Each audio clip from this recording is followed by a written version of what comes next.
وأشكركم على مشاركتكم في هذه التظاهرة لننشد معا مرة أخرى أنشودة الحرية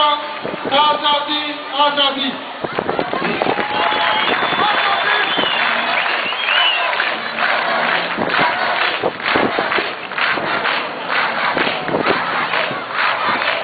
أيها الأخوات أيها الأخوة، منذ منتصف آذار من السنة الماضية والشعب بجميع مكوناته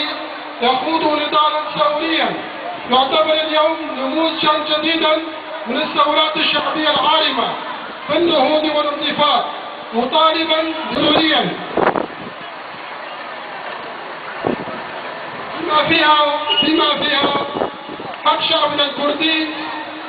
في تقرير مصيره وفق الأعراف والمواثيق الدولية. أيها الأخوة، تعتبر الحركة الوطنية الكردية في سوريا جزء من الحركة الوطنية الديمقراطية العامة في البلاد وشركاء حقيقيين في الثورة السلمية منذ الأسبوع الأول،